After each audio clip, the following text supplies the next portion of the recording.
안녕하세요. 한 번의 삶을 살아가면서 2회차 인생을 맞이한 저는 40대 중반의 여자입니다. 요즘 다들 뭐 인생 2회차다, 뭐 한다, 이런 말들 많이 쓰잖아요. 저는 그런 말을 들을 때마다 저건 나한테 가장 적합한 말이다 라는 생각을 하고는 해요. 그도 그럴 것이 저는 정말로 두 번의 인생을 맞이한 사람이거든요. 사주를 보러 가도 저한테 인생 참 다사다난한 사람이다 라는 말을 할 정도니까요. 그럼 지금부터 파란만장하고 다사다난했던 저의 인생 이야기를 들려드리도록 하겠습니다. 아주 최근까지 있었던 일이니 따끈따끈하실 거예요. 잘 들어주세요. 저의 첫 번째 인생은 첫 번째 결혼이라고 이야기하고 싶어요. 부모님이라는 울타리 안에서 벗어나 오로지 저 혼자서 맞이하는 저의 새로운 가정이 결혼이니 말입니다. 첫 시작이 좋아야 뒤도 쭉 좋은 것인데 저의 첫 번째 결혼은 암흑과도 같았어요. 어찌 보면 결말이 뻔히 보였던 결혼이었네요. 제가 첫 번째 결혼을 했을 당시 정말 아무런 준비도 어떠한 계획도 없던 상황이었거든요. 저는 전 남편과 혼전 임신으로 결혼을 하였어요. 그런데 결혼을 하고 나서 아이가 제 뱃속에 있었던 시간은 고작 7개월 뿐이었죠. 7개월째 때 아이는 제 뱃속에서 세상을 떠났어요. 하여간에 너 만나고서 내 인생이 단 한 번도 제대로 핀 적이 없어. 다른 것도 아니고 엄마라는 게 지 뱃속에 있는 자식 하나 제대로 못 지켜? 아유, 이 재수없는 년. 너 어떻게 할 거야? 너 일부러 이런 거지? 내가 일부러 그랬다고? 지금 그게 할 소리야? 할 소리냐고. 내가 뭘? 내가 대체 뭘 일부러 그런 건데. 임신한 와이프 놔두고서 허구한 날 술에 외박해. 당신은 잘못한 게 없어? 당신은 아무런 잘못 안 했는데 그냥 내가 내 애 못 지킨 거냐고. 당연하지. 그 애가 내 배에 있었어? 네가 네 뱃속에서 데리고 있었던 거 아니야. 이제 알겠네. 야, 그 애가 내 애가 맞긴 한 거냐? 너 솔직히 말해봐. 집도 절도 없는 거지 같은 것이 나한테 들러붙어서 네 인생 펴보겠다고 까본 거 아니냐고. 당시에 전 남편은 뱃속에 아이가 유산이 된 게 제 탓이라고 했어요. 나중 가서는 제가 일부러 아이를 잃은 것 아니냐고 말도 안 되는 망상을 펼쳐가면서 사람을 이상하게 몰아가더군요. 다른 사람 아이를 가졌는데 제가 연기를 하고 자기와 결혼을 한 것이라고 말입니다. 그때 알아챘어야 했는데 제가 너무 아둔했던 것 같아요. 어찌되었든 혼전 임신으로 인해 결혼을 한 거였지만 결혼은 한 것이니 결혼 생활을 이어나가려 했어요. 아이가 세상을 떠났다고 해서 이혼을 할 일은 아니라고 판단을 했거든요. 여러분도 앞서서 짧게나마 내용을 들으셨기에 눈치를 채셨을 겁니다. 눈치채신 그대로 전 남편은 의처증 증세를 보이기 시작했어요. 결혼 전에는 정말이지 전혀 몰랐던 부분이었어요. 결혼 전에는 그저 평범하게 연애를 했고 정말 사랑을 했고 그 결실로 아이를 갖게 되어 결혼을 한 것이었는데 그런데 결혼을 하고 아이를 잃고 난 뒤부터 전 남편은 자기 혼자 망상을 펼치더니만 하루하루 제 숨통을 조여오기 시작했어요. 그게 말이 된다고 생각하고 하는 소리야 지금? 어떻게 내가 슈퍼에 나가서 다른 남자를 만나고 오겠어. 그리고 당신이 앞에서 차 대고 있었잖아. 어떤 정신 나간 여자가 자기 남편이 버젓이 앞에서 지키고 서 있는데 다른 남자를 만나겠냐고. 여보, 당신 정말 왜 이래? 당신 도대체가 왜 이래? 나 정말로 당신 때문에 숨 막혀 죽겠다. 알아? 죽겠다고. 아이고, 이거 아주 뻔뻔한 게 하늘을 찌르네. 야, 콩 심은 데 콩 나고 팥 심은 데 팥 난다고. 바람 나서 집 나간 너희 엄마 딸인데 네가 남자를 싫어할 리가 있겠냐? 왜? 억울하냐? 그럼 네가 나한테 네 엄마가 바람 나서 집 나갔다고 이야기를 하지 말지 그랬어. 아예 안 그래? 나야말로 너같이 남자의 미친 여자랑 사는 거 합병이 날 지경이야. 알아? 여기서 우리 엄마 얘기가 왜 나와? 그 여자 얘기가 왜 나오는데? 내가 이렇게 내 약점 잡으라고 당신한테 내 어릴 적 상처 이야기한 줄 알아? 여기서 우리 엄마 얘기가 왜 나오냐고. 전 남편의 의처증 증세는 날이 갈수록 심해졌어요. 걷잡을 수 없이 말이에요. 전 남편의 의처증에 더욱 부채질을 한 건 저의 가정사였죠. 저희 친정엄마라는 여자는 제가 어릴 적에 바람이 나서 집을 나갔거든요. 엄마가 그렇게 집을 나가고 나서 아빠도 저를 시설에 맡기고 사라졌고요. 고작 8살 어린 나이에 저는 세상에 혼자 남겨진 것이었어요. 그래서 더 가정을 빨리 이루고 싶었는지도 모르겠어요. 연애 시절 제 마음을 다 알아주는 전 남편한테 반해서 제 모든 어릴 적 상처를 다 이야기했는데 그게 되려 저의 발목을 잡을 줄은 꿈에도 몰랐습니다. 아이고 이러다 새댁 잡겠어. 아 자네 대체 왜 이래? 어떻게 된 게 술만 마셨다면 이 난리를 피우는 거냐고. 새댁이 뭘 잘못했다고. 아이 그만하라니까는. 성수 아빠 얼른 와봐요. 얼른 와서 좀 말려봐. 맞을만 하니까 맞는 거고 때릴만 하니까 때리는 겁니다. 이 여자가 이거 보통 불려시가 아니에요. 동네 슈퍼 가는데 분칠은 왜 하고 나가냐고. 네가 뭐 때문에 분칠을 하고 나가? 아니 그러면은 여자가 사회생활 하는데 분칠하고 해서 다니지. 그럼 집에 와서 화장 다 지우고 슈퍼 가고 해야 하는 거야? 아, 이 사람이 정말 왜 이래? 남편의 의처증, 폭언, 과격한 행동은 동네 이웃분들까지 다 알고 있을 정도로 점점 더 심해져만 갔어요. 아유, 오죽하면 전 남편이 술을 마시고 들어오는 날이면 동네 이웃 아주머니들이 나서서 촉을 곤두세우고 저를 지켜주셨으니 말입니다. 하지만 이웃분들의 도움에도 저는 점점 피폐해져 갔어요. 이렇게 살다가는 내가 정말 잘못될 수도 있겠구나 하는 생각도 들더라고요. 그래서 결심했죠. 그 사람한테 이혼을 하자고 이야기를 하기로 말입니다. 개 같은 소리 하고 있다. 아, 내가 누구 좋으라고 이혼을 해줘? 내가 너 이럴 줄 알았지. 피는 못 속인다고 너도 네 엄마처럼 다른 남자 생긴 거야? 어? 그래서 나랑 이혼하려고 하는 거냐고. 내가 누누이 이야기했지. 우리 결혼 생활에 자꾸 집 나간 그 여자 끌어들이지 말라고. 다른 남자? 나는 당신이랑 살면서 남자라면 치가 떨리는 사람이야.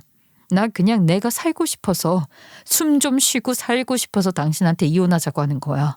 솔직히 말해서 당신도 나랑 있는 거 힘들잖아. 아니야? 허구한 날 내가 다른 남자 있는 거 아닌가 의심하고 그거 당신도 힘들잖아.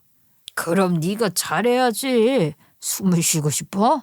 네가 내 옆에서 숨을 못 쉬는 이유가 뭘까? 네가 나한테 거짓말하고 다른 놈팡이 놈들 만나느라 대가리 굴리니까 힘든 거 아니야. 말이 통하지 않았어요. 이혼을 해달라고 제가 사정을 했는데도 꼼짝 안 하더라고요. 늘 했던 말, 늘 저를 괴롭히던 그 말. 다른 남자가 생겨서 자기랑 이혼하려는 거냐고 그런 소리만 도돌이표처럼 계속 반복하며 더 난리만 칠 뿐이었어요. 제 인생 그 어디에도 숨구멍 하나가 보이지 않는 기분이었죠. 그렇게 이혼도 못하고 전 남편 옆에서 저는 하루하루 시들어갔어요. 그쯤 되니 내 삶을 놓고 싶더라고요. 이렇게 살아서 뭐하나? 이게 창살 없는 감옥 아니고 뭔가 하는 생각만 들었어요. 그래서 제가 끝내기로 작정을 했던 거예요.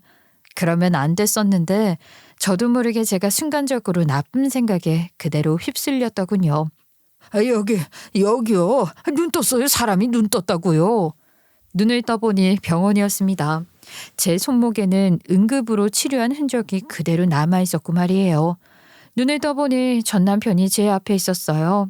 의식을 찾은 뒤 저를 진료를 보게 하고 나서 그 사람은 저한테 이혼 서류를 내밀었어요. 뜻밖이었죠. 그렇게 울며 불며 매달리며 제가 이혼을 해달라고 할 때는 꿈쩍도 안 하던 사람이 대뜸 병원에서 제게 이혼 서류를 내미는데 얼마나 당황스러웠겠어요. 그런데 그 사람 이혼 서류를 내밀면서 눈물을 흘리고 있었습니다. 네가 나 때문에 이렇게 힘들 거라고는 생각 못했었어. 정말 미안하다. 나도 어릴 적에 내 아버지라는 인간이 질린 놈이었는데 내가 너한테 똑같이 하고 있더라. 정말 미안해. 전 남편은 제가 자기 때문에 이렇게까지 힘든 줄 몰랐다는 말을 했어요. 그런데 그 말을 듣는데 화가 치솟았다기보다는 저도 그 사람이 안쓰럽게 느껴지더군요. 그 사람은 자기도 어릴 적에 자기 아버지가 어머니한테 했던 그 의처증, 과격한 행동이 너무 싫었는데 어느새 자기도 저한테 똑같이 하고 있었다는 사실이 너무 끔찍했대요. 그래서 더 술을 마셨던 거라고 했죠. 물론 저는 그 사람의 그런 말에 그건 핑계가 안 된다고 세기를 박았습니다. 우리 둘 다 아픈 과거 갖고 있는 사람들인데 그런 것들끼리 만나서 뭘 잘 살아보겠다고 한 건지 모르겠다. 내가 너한테 미안하다. 내가 몹쓸 짓을 했어. 내 아빠라는 놈이랑 내가 똑같은 짓을 했다.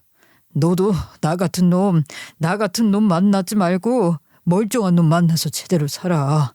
우리 이제 그만하자. 그 사람 말이 참 와닿았어요. 똑같은 상처 있는 것들끼리 만나서 뭘 서로 보듬어 주겠다고 했는지 모르겠다는 그 말입니다. 철저히 개인적인 생각이지만 그 사람이 하는 말이 맞는 말 같더라고요. 그러면서 꽤 많이 씁쓸했었죠. 상처를 똑같이 가진 사람들끼리 뭘 서로 보듬어 줄 수 있을까 하는 생각이 마구 들어서 말이에요. 지금도 그 생각은 크게 바뀌지 않았어요. 결핍과 결핍이 만나면 더 큰 결핍이 생긴다고 생각을 하거든요. 아무튼 그렇게 저는 전 남편과 이혼을 했어요. 그 사람과 이혼을 하고 나서는 2번 다시 결혼 같은 건 하지 말자는 생각을 하고 혼자 열심히 살아왔습니다. 혼자서 그토록 하고 싶었던 네일 아트도 배워서 직원으로 들어가 일하고 그러다 제 가게까지 마련하게 되었어요. 하고 싶었던 일을 하니까 힘든 것도 모르겠더라고요. 즐기면서 일하는 사람이 인류라고 어느새 제 사업이 많이 커져 있었어요. 어머나, 나는 사장님이 뭐 쌍둥이라도 된 줄 알았잖아. 얼마나 시겁했는 줄 알아? 아니 그러면은 여기도 사장님 거고 저기 중앙로에 있는 것도 사장님 거야? 아이고 젊은 나이에 대단하네. 아유 고객님, 저희 사장님 가게가 3개예요, 3개. 얼마나 능력자이신데요. 맞아요. 사업 수완이 좋고 고객들의 평이 좋아지면서 저는 직원으로 시작했던 일을 제 사업으로 만들었고 사업체 역시 하나에서 2개로 2개에서 3개로 늘려갔죠. 이혼을 하고 나서야 비로소 제 인생을 찾은 것 같은 기분이 들었어요. 돈이 벌어지니 마음의 여유가 생기고 생활도 안정적으로 바뀌었죠. 그런데 여기서 또 제가 스스로 다짐했던 것 까먹게 돼요. 사람은 망각의 동물이라고. 사업을 하고 자리가 잡히니 제가 또다시 사랑을 하게 된 것이었어요. 그리고 이번엔 정말 좋은 사람일 거야 라는 확신으로 결혼을 하게 된 것이었어요. 그게 제가 처음에 말씀드린 제 인생 중 2번째 인생의 시작이라고 한 것이었어요. 재혼을 하고 나서 저는 더할 나위 없이 행복한 삶을 살아왔어요. 정말 괜찮을까? 1번 경험 있으면 2번은 더 쉽다는데 너무 무서워. 나 그때 정말 많이 힘들었거든. 괜찮아. 요즘 기술 좋잖아. 그런 거 걱정하지 말고 마음 편하게 가져보자. 당신 몸 안 힘든 거 그게 먼저고 그 다음이 다른 것들이잖아. 당신 마음 편한 쪽으로 해. 재혼을 하고 1년 차에 접어들어서는 늦은 나이지만 아이를 다시 가져보는 건 어떨까 남편과 상의를 해서 산부인과로 시험관 시술을 받으러 다니기 시작했거든요. 한 번의 유산이 저한테 큰 상처였기에 다시 아이를 갖겠다고 마음을 먹기까지 정말 많은 생각을 했거든요. 그렇게 용기를 내어 시험관도 시작하고 이제 나도 평범한 삶을 살 수 있겠구나 싶었습니다.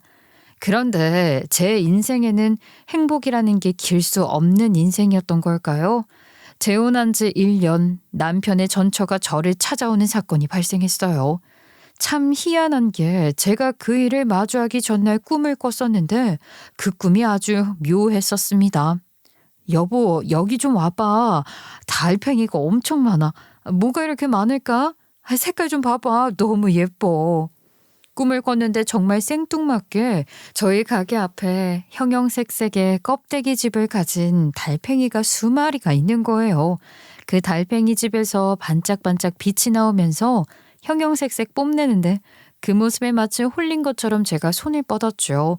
꿈에서 남편이 옷 버리니까 자기가 대신 잡아주겠다고 나서서 달팽이를 짚는데 그 순간 땅이 쑥 꺼지더니만 남편이 빨려 들어가 버렸죠. 얼마나 생생하던지 식은땀을 한 바가지 흘리고 깨어났었네요. 아이고 무슨 그런 꿈을 꿔. 어린애들도 아니고 달팽이가 뭐야. 나는 걱정하지 말고 당신 가게에서 조심해. 당신 가게 앞에 달팽이 많은 꿈이었다며. 참 별 꿈도 다 꾼다.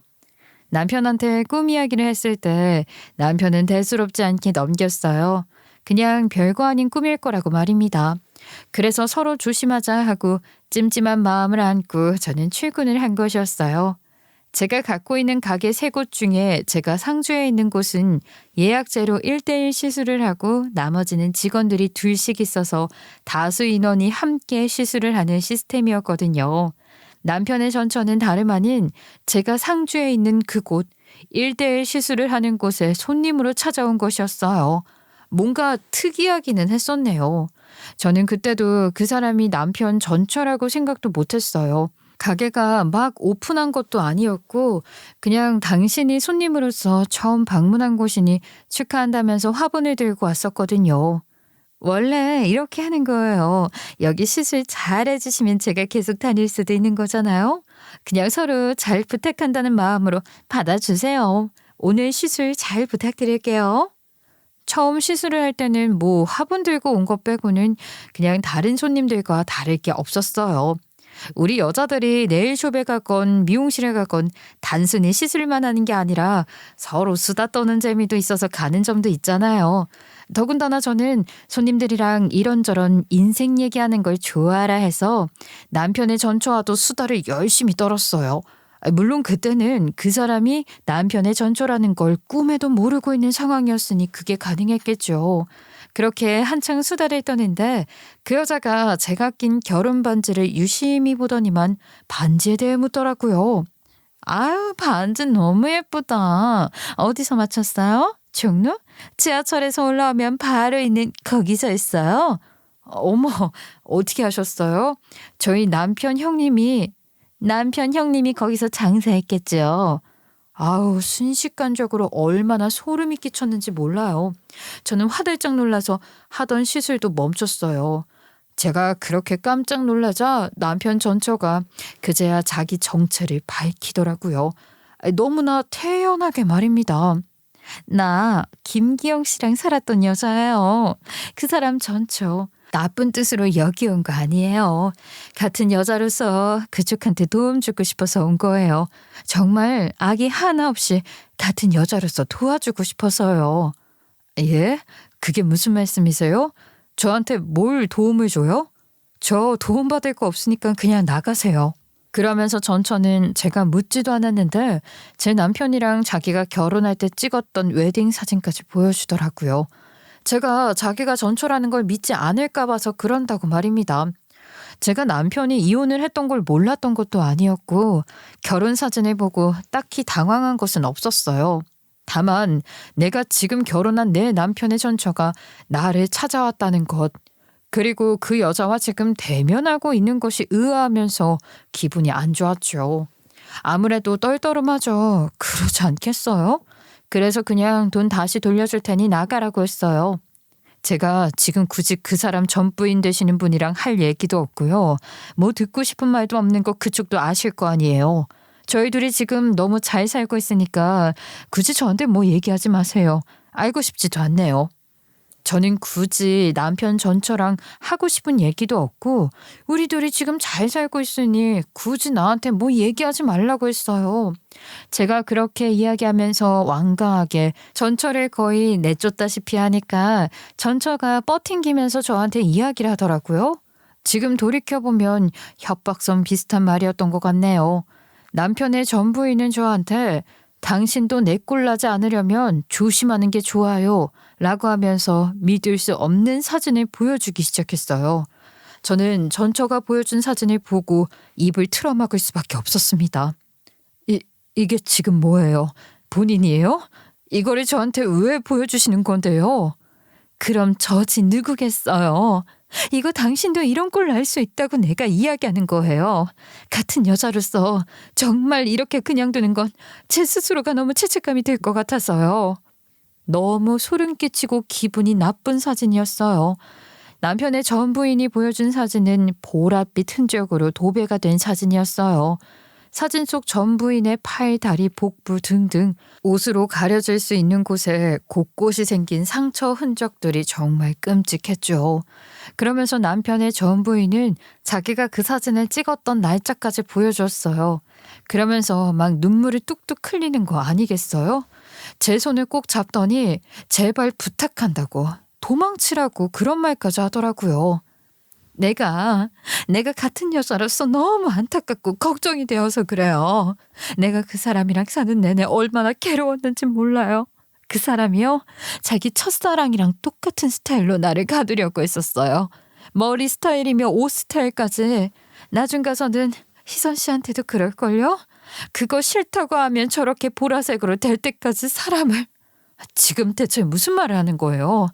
말을 좀 제대로 해요. 그쪽 여기 온 거 우리 남편도 알아요? 우리 남편한테 말하고 온 거예요? 내가 여기 가게 하는 건 어떻게 알고 온 건데요? 그 인간이 알면 저 정말 큰일 나요. 그 사람이랑 이혼은 했지만 아직도 제 카톡에는 떠요. 그 사람 희선 씨랑 결혼한 사진 올려뒀길래 제가 SNS 깡그리 뒤졌어요. 왜 그랬냐고요? 희선 씨 살려주고 싶어서요. 희선 씨 제발 그 사람한테서 도망쳐요. 지금 아무 상처도 받지 않고 그저 좋은 추억만 있을 때 도망치라고요. 희선 씨 도움 필요하면 내가 얼마든지 도울게요. 그러니까 도망쳐요. 제발요. 제가 이렇게 부탁할게요. 희선 씨 소중한 사람이잖아요. 눈물을 뚝뚝 흘리면서 제발 도망치라는 이야기를 하는 남편의 전처 말을 듣고 저는 너무 심란했어요. 솔직히 그렇잖아요. 사진이며 사진을 찍은 날짜까지 너무 혼란스러웠고 너무나 무서웠어요. 하지만 제가 들은 건 남편 전처의 일방적인 이야기일 뿐, 아직 저는 남편의 말을 들은 게 아니었잖아요. 남편의 말을 들어보지 않았기에 저는 남편의 전처가 하는 말을 무조건 믿지는 않았어요. 그 와중에 남편의 전 부인은 자기 말 믿기 힘들어도 한 번만 믿고 생각을 해보라고 하더군요. 그러면서 저한테 언제든 연락을 하라고 신신당부를 하고선 나갔어요. 내가 하는 말 진심이에요? 나도 그 사람한테 그렇게나 당했는데 내가 왜 굳이 여기까지 찾아와서 이러겠어요? 안 그래요?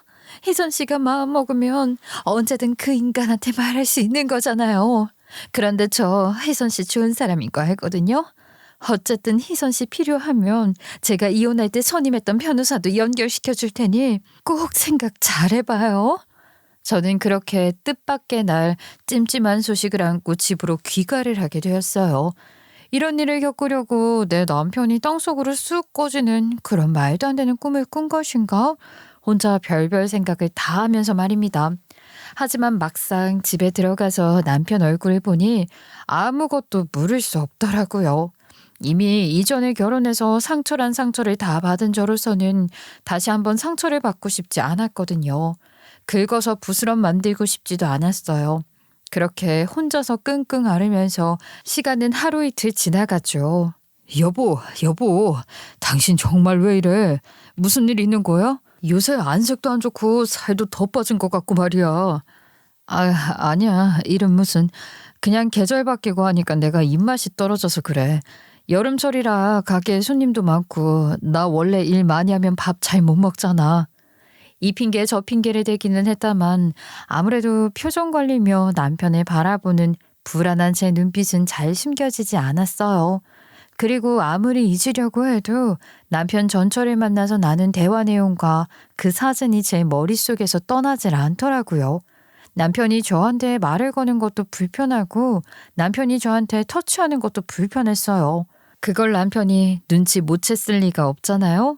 남편도 많이 답답했던 건지 그 주말에 남편이 저한테 밖에서 외식이나 좀 하자고 하더라고요.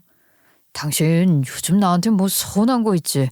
서운한 거 있으면 바로바로 말하기로 했잖아. 뭔데 그래? 말을 좀 해줘봐. 응? 내가 당신한테 서운할 게 뭐가 있어. 그런 거 없다니까. 당신이야말로 자꾸 왜 그래? 아니 뭘 왜 그래요? 내가 당신을 몰라? 뭔데? 뭐가 그렇게 화가 난 거야? 나한테 말해봐. 서로 서운한 게 있으면 이야기하고 풀어야지. 아니야. 서운한 게 뭐가 있겠어. 서운한 거 없어. 그냥 요즘 일이 좀 많고 힘들어서 그래. 나 가뜩이나 일 때문에 힘든데 당신까지 그러지 말자. 나 정말 힘들어. 남편과 밖에서 식사를 하는데 분위기가 영 대면대면했어요. 남편은 애써서 그걸 풀어가려고 했었고 말입니다. 그러면서 자기 최후의 수단으로 준비한 선물을 저한테 꺼내더라고요. 그 선물을 열어보니 제가 갖고 싶어 했던 브랜드의 원피스가 있었어요. 평소라면 너무 좋다고 했을 텐데 남편의 전처와의 대화 이후 첫사랑과 같게 만들어갈 거야 라고 했던 그 말이 떠올랐죠. 저는 그 순간 저도 모르게 그 옷을 테이블 밑으로 밀어버렸어요. 말이 밀어버린 거지 거의 내던진 것이나 다름없었네요. 저의 뜻밖의 행동에 남편도 당황스러워했어요. 남편은 불편한 기색을 내뱉으면서 저한테 답답하다는 듯 이야기를 하기 시작했죠. 아니, 여보, 뭐가 화가 난 게 있으면 제대로 말을 해. 이게 대체 뭐 하는 거야? 하루 이틀도 아니고 일주일 넘도록 당신 내 얼굴도 제대로 안 보는 거 알아? 뭔데? 뭐가 그렇게 화가 나 있는 건데? 왜? 나도 당신 첫사랑처럼 만들고 싶어서 그래? 당신이 당신 전처한테 했던 것처럼? 뭐? 당신 지금 그게 무슨 소리야? 무슨 말을 하는 건데? 여기서 그 여자 얘기가 왜 나와? 제가 저리 말하자 남편은 그게 대체 무슨 소리냐고 했어요. 저는 남편의 그 말에 순간적으로 뭐에 시기라도 한 사람처럼 남편한테 속사포로 말을 쏟아부어 버렸죠. 그리고서 저는 제가 남편의 전처한테 받은 그 사진들까지 핸드폰으로 하나하나 다 보여줬죠. 왜? 너무 어이가 없어? 아니면 이렇게 드러날 줄 몰랐어? 당신 어떻게 나한테 이럴 수가 있어? 당신 이런 사람이었어? 나한테도 이제 그러려고 했던 거야? 왜? 당신 첫사랑을 못 잊어서? 당신 어떻게 이럴 수가 있어? 나도 어떻게든 당신한테 다 직접 듣고 당신 말 먼저 들어보려고 했어. 그런데 이렇게 너무나 증거가 명확한데 내가 어떻게 중심을 잡을 수가 있겠냐고. 당신 솔직히 말해. 이거 정말 당신이 이렇게 만든 거야? 대답을 하라고. 저는 남편한테 제가 저렇게 말을 함과 동시에 직감적으로 깨달았어요. 아, 우리 결혼 생활도 끝이 나고 말겠구나 라는 생각을 말입니다. 내 인생에 행복이라는 건 진짜 없는 거구나. 그런 생각과 함께 말이죠. 그런데 남편은 저의 예상과 다르게 제 손을 꼭 잡고 저보고 전처를 어디서 어떻게 만났냐고 묻더라고요. 저는 이야기를 했죠. 당신 전처라는 여자가 당신이 카톡에 올린 우리 결혼 사진을 보고서 SNS까지 뒤져서는 내게 와서 이야기를 해준 거라고 말입니다. 그 여자가 나한테 그러더라. 같은 여자로서 이렇게 자기가 모른 척하고 묵인하면 나중에 가서 정말 천벌받을 것 같아서 자기가 죄책감에 못 살 것 같아서 찾아온 거라고. 당신 어떻게 이래? 당신 이렇게 하는 사람 아니잖아. 여보, 정말 당신이 이런 거냐고. 저는 거의 미친 사람처럼 울면서 하나하나 진실을 이야기했어요. 남편은 엉엉 울면서 이야기하는 제 말을 듣자마자 제 손을 잡고 자리에서 바로 일어섰어요.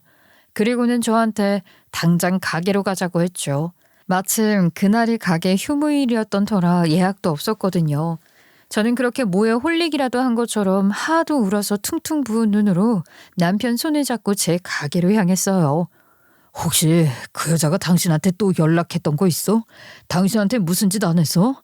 당신 그 여자랑 연락처 주고받고 한 건 아니지? 그 여자랑 절대로 가깝게 지내면 안 돼. 어? 저는 남편의 말을 듣고 이건 또 무슨 소리인가 했습니다. 저는 너무나 혼란스러웠어요. 남편 전처 말로는 남편이 자기한테 나쁜 짓을 했다고 그랬는데 남편은 또 저한테 자기 전처가 너한테 뭐 나쁜 짓 한 거 없냐, 둘이서 연락처 주고받은 거 없냐고 그런 이야기를 해대니 말입니다. 그래도 내가 만나서 결혼한 게 내 남편인데 전처라는 사람의 말보다 남편의 말을 먼저 들어보는 게 맞는 거다라는 판단이 다시 들기 시작했어요. 그렇게 남편을 데리고 저는 가게 안으로 들어섰습니다. 가게에는 특별히 다른 게 없었어요. 한 가지 특이한 게 있다면 남편이 저한테 아무 말하지 말고 있으라는 말을 핸드폰에 글자로 적어 보여줬다는 점, 그것뿐이었어요. 그렇게 남편은 가게에 들어서더니만 마치 뭘 보기라도 했던 것처럼 제 가게 테이블 및 가게 문입 부분 그리고 가게 안에 있는 화장실 휴지통 밑부분을 손으로 쓱 훑기 시작했어요. 정확히 남편이 훑은 그곳에서 초소형 카메라와 초소형 녹음기 같은 게 나왔죠. 얼마나 소름이 끼쳤는지 몰라요. 저도 그 모습을 보고 뭔가 번뜩 생각이 났죠. 남편은 그런 것들을 다 빼내고 나서야 말을 해도 된다고 했어요. 아, 맞다. 그 여자가 화분 선물로 주고 갔었어, 여보. 나한테 뭐 이렇게 만난 것도 다 인연인 거라고, 자기가 단골 될 수도 있는 거 아니냐고 하면서 화분 주고 갔었거든. 여러분도 기억하시죠? 남편의 전처가 그래도 인연인데 빈손으로 오기 뭐했다면서 저한테 작은 화분을 선물로 줬었잖아요. 남편은 제 말을 듣자마자 이번에도 뭘 알고 있다는 듯 화분 속을 파헤치기 시작했어요. 그리고 남편이 미친 듯이 파헤친 그 화분 안에서는 웬 부적이 나왔죠. 와, 정말 소름이 끼치더라고요. 남편은 그걸 확인하자마자 저한테 이야기를 하지도 않고 곧장 경찰서에 전화를 걸어 신고를 했어요. 너무나 익숙해 보였죠. 네, 여기 스토킹 정황이 있습니다. 가게 내부에 몰래카메라랑 녹음기가 설치되어 있어요. 네, 누군지 알고 증거도 있습니다. 여보, 이게 대체 뭐야? 당신 이런 거 있는 거 어떻게 알았어? 이게 대체 무슨 일인 건데? 다 그 여자가 한 거야. 다 그 여자가 한 거라고. 내가 정말 미안하다. 남편의 말, 남편의 표정, 남편의 태도를 보니 이건 보통 일이 아니구나라는 생각이 들었어요. 그리고 저는 다시 남편의 전처와 조우를 하게 되었죠. 한 가지 다른 게 있다면 이번에는 그 여자와 저 단 둘이서가 아니라 내 남편과 함께 삼자 대면으로 마주했다는 사실이었어요. 그리고 그제야 모든 진실이 밝혀지더군요. 일단 결론적으로 말씀드리자면 남편 전처 완전 개또라이였어요. 무슨 시사 교양 프로그램에서나 나오는 내용이 현실로 벌어졌더군요. 남편의 전처가 제 남편이랑 결혼했다 뭐 했다 했었잖아요. 그것마저도 다 거짓말이었어요. 그 여자 남편의 전처가 아니라 남편의 그냥 전 여자친구였던 것이었습니다. 그거 그냥 내가 합성한 거예요. 요즘 AI 기술이 좀 좋아요. 그냥 마우스로 클릭 몇 번 하면 다 만들어지는 건데 뭘. 그것 가지고 속은 네가 등신 아니니? 자기야, 자기도 참 사람 보는 눈 없다. 나랑 그렇게 헤어지고서 고작 이런 여자 만나서 결혼한 거야? 지 남편이 찍은 웨딩 사진이 가짜인 줄도 모르는 여자랑. 뭐? 저 여자 지금 뭐라고 하는 거야? 당신이 한 그 말도 안 되는 미친 짓거리 때문에 우리가 얼마나 힘들었는 줄 알아? 내가 이 사람한테 얼마나 실수를 했는 줄 아냐고. 웃긴다. 내가 당신한테 그렇게 하라고 그랬어? 나는 그냥 내가 조작한 거 몇 번 보여준 거야.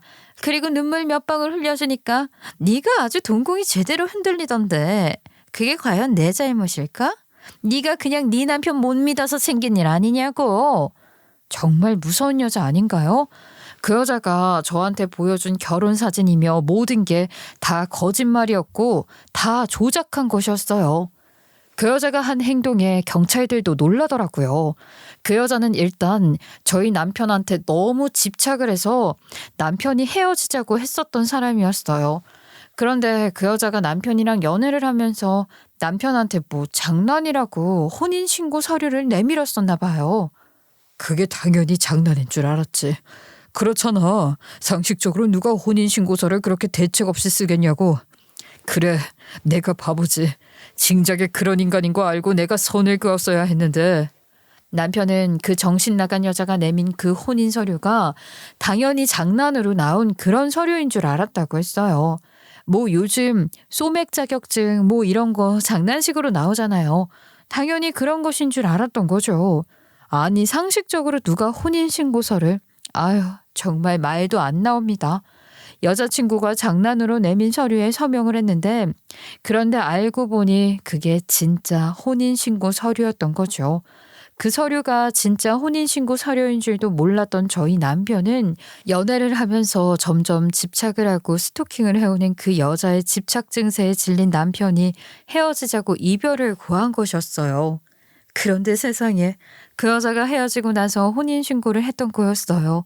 이별에 대한 보복인 건지 아니면 그 여자가 자기 딴에는 정말로 제 남편을 사랑해서 어떻게든 붙잡으려 했던 건지 아무튼 제정신을 갖고 있는 사람이라면 그런 짓을 하지 못했겠죠. 그런데 여기서 궁금한 게 있지 않으신가요? 어떻게 당사자가 없이 혼인신고가 가능했는지 말이에요. 참 답답하다. 그렇게 좋은 회사 다니면 뭐하나 머리가 안 들어가는데 그게 얼마나 쉬운데. 내가 너희 집 비밀번호 알고 있었잖아? 그때 내가 그냥 네 신분증 하나 훔친 거야. 그러면 바로 진행되는 건데. 이거 들으셨죠? 이 여자 정말로 제정신 아니라니까요. 제가 얼마나 힘들었는데요. 하루 이틀도 아니고 이 여자가 가족이라는 사람들도 대체 뭐 하는 사람들인지 모르겠어요. 대체 법이 왜 이럽니까? 고소를 해도 뭐 아무런 조치가 없잖아요. 이게 지금 말이 되는 일이에요. 피해자가 저 하나뿐인 것도 아닌데 대체 왜 저런 정신 나간 여자가 활개를 치고 다니게 두냐 이 말이에요. 우리나라가 원래 간대하잖아. 이게 법이야? 어떡해? 그게 싫으면 네가 미국 가서 살아. 거기는 나 같은 여자한테 몇백 년형도 때리더라. 그런데 어떻게 여기는 한국인데 안 그러니? 정말 말이 안 통하는 말 그대로 미친 여자였어요. 이게 알아보니까 혼인 당사자가 혼인신고를 할 때는 불출석한 혼인 당사자가 신분증이나 인감증명서 내면 되는 거더라고요. 저도 저런 일을 겪으면서 그제 알았네요. 아무튼 그 정신 나간 여자가 저희 남편이랑 헤어지고 나서 그 집에 비번 치고 들어가서 민증 갖고 나온 거였어요. 이걸로 지 혼자 혼인신고하고 북치고 장구치고 다 한 거였죠. 남편은 그 여자와 헤어지고 나서 우연히 자기가 유부남이 되어 있던 사실을 알고 혼인 무효 소송까지 걸었었대요. 그런데 그게 쉽지가 않았고 결국은 그냥 이혼 처리가 된 것이었죠. 그러면서 전철하고 주장하는 그 정신 나간 여자는 사문서 위조 공전자기록부 실기재죄로 고소를 당했던 건데 저렇게 정신 못 차리고 또다시 일을 벌인 것이었어요. 저한테 접근을 해서는 남편을 무서운 사람으로 만들어버리고 만 것입니다. 내가 너 그렇게 나한테 헤어지자고 하는 거 그 말 듣고 무슨 생각했었는 줄 알아? 너한테 절대로 행복한 순간을 주지 말아야겠다. 내가 그렇게 생각했어. 내가 너한테 어떻게 했는데 아니야? 네가 그때 나한테 그랬었지? 너랑 나는 닮은 구석이 많으니까 우리는 잘 살 거라고. 그런데 나를 그렇게 버려? 제정신이야? 내가 언제 그런 말을 했는데. 야, 제발 좀 정신 좀 차려. 대체 언제까지 이럴래? 너 나랑 헤어지고 나서 나한테 스토커 짓해서 수도 없이 경찰서 갔었지? 아니야? 네가 나한테만 그랬어? 영훈이한테도 선우한테도 그랬었잖아. 와, 그 여자 진짜 미친 여자 맞았더라고요. 그 여자가 혼인신고서를 제 멋대로 작성해서 멀쩡한 사람들 이혼남 만든 게 저희 남편뿐만이 아니었어요. 남편의 선배, 남편의 대학 동기도 그런 피해를 입었던 겁니다. 그 여자의 말도 안 되는 만행은 끝이 없었어요. 그 여자가 저한테 보여준 그 사진 있죠. 그게 어떻게 만들어진 거고 하니 그 여자 저희 남편이 헤어지자고 했을 때부터 만든 것이었어요. 그리고 자기가 만나달라고 해도 저희 남편이 꿈쩍 안 하니까 지 혼자서 지가 자기 때려놓고 남편한테 맞은 것처럼 행세하고 다녔던 거죠. 남편이 제가 고함을 치고 화를 내던 상황에서도 침착하게 전처가 제 가게에 갔던 걸 알고 저와 함께 가게에 갔던 건 절 지키려고 애썼던 것이었어요. 자기가 그 여자한테 스토킹 당했을 때 그 여자가 했던 행동이 있으니 그렇게 카메라와 녹음기를 찾았던 거고 화분의 부적도 그 여자가 제 남편한테 저주한다고 했던 게 생각나서 바로 화분을 뒤진 거였답니다. 그렇게 오해가 제대로 풀리게 된 거죠. 그런데 당신 왜 나한테 이혼한 거 제대로 얘기 안 했어?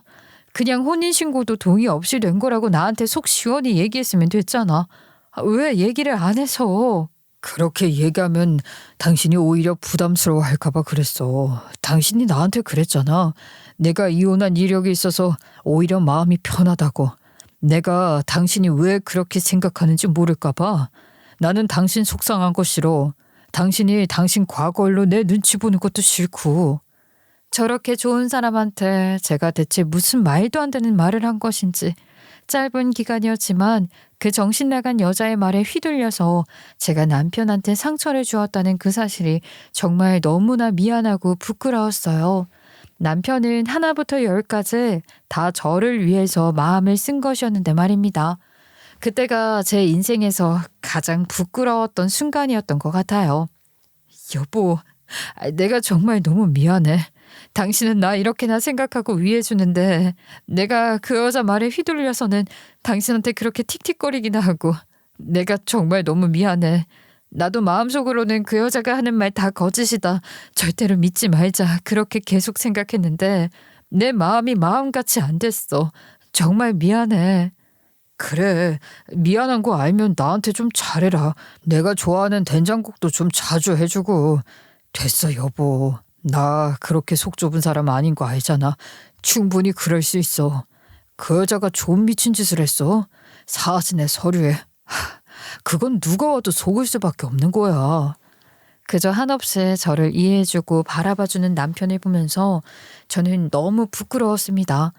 내 남편은 나를 이렇게나 생각하고 나를 위해주는데 나는 내 남편을 믿어주지 못하고 흔들렸다는 사실에 말이죠. 그 뒤로 저는 정말로 저희 남편만 믿고 살고 있어요. 그리고 한 가지 더 좋은 소식이 있는데 그게 뭔지 아세요? 그것 보세요. 제가 된다고 말씀드렸죠. 앞으로는 우리 사모님 건강이랑 대화 건강 많이 생각해 주시고요. 항상 건강하게 마음 가지고 계셔야 해요. 엄마가 느끼는 거 대화는 바로바로 같이 느끼니까요. 저희 부부가 시도했던 시험관 그 마지막 때 드디어 임신이 되었어요. 벌써 시간이 지나서 다음 달이 아이 출산 예정일이랍니다. 아이 성별을 직접적으로 알려주시지는 않았지만 저희 남편의 성품을 닮은 이쁜 공주님이 나올 것 같아요. 아이가 남편의 좋은 심성을 꼭 닮아서 태어났으면 좋겠다. 제가 누누이 이야기를 했는데 말이에요. 왠지 정말 좋은 아이로 자랄 것 같다는 생각이 들었거든요. 그 전처 행세했던 여자 어떻게 되었는지 궁금하시죠? 다들 진짜 너무한다. 어떻게 가족이라는 사람들이 나한테 이럴 수가 있어? 내가 누구 때문에 이렇게 됐는데. 다 부모 잘못 만나서 내가 이렇게 된 거 아니야. 엄마랑 아빠라는 인간들이 나를 잘 키웠어 봐. 내가 이렇게 되나. 나 싫다고. 여기 있기 싫다고. 그 여자는 현재 정신병원에서 치료 감호를 받고 있어요. 가족들이 그 여자한테서 등을 돌렸거든요. 도저히 감당 안 된다면서 병원 입원 치료를 하는데 동의를 했어요. 앞서 말씀드린 것처럼 그 여자가 혼인신고하고 했던 게 저희 남편만이 아니었으니까요. 이전 남자친구들한테도 다 그랬더라니까요. 그러니 생각을 한번 해볼까요? 그 많은 피해자들이 다 고소한 거면 합의금만 해도 얼마겠냐고요. 그러니 가족들이 그냥 병원에 입원시킨 거죠. 정말이지 제가 살다 아주 별일을 다 겪었다니까요.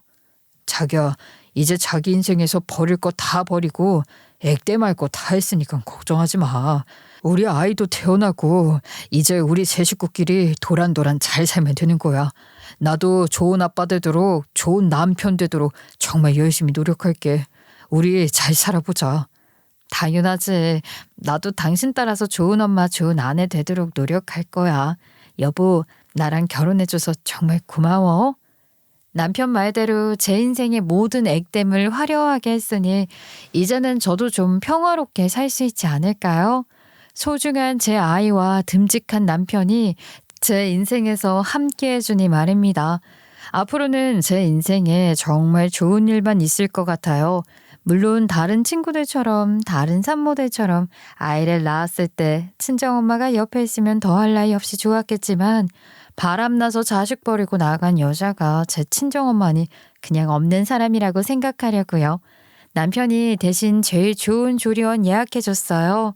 거기서 몸 열심히 회복하고 마음 건강해져서 나올게요. 그리고 여유가 된다면 우리 아이 키우면서 즐거운 일들 여러분께 함께 나누도록 하겠습니다. 그럼 긴 이야기 들어주신 여러분께 감사 인사 올리며 저의 이야기 마무리할게요. 오늘 제 이야기 들어주셔서 정말 감사합니다.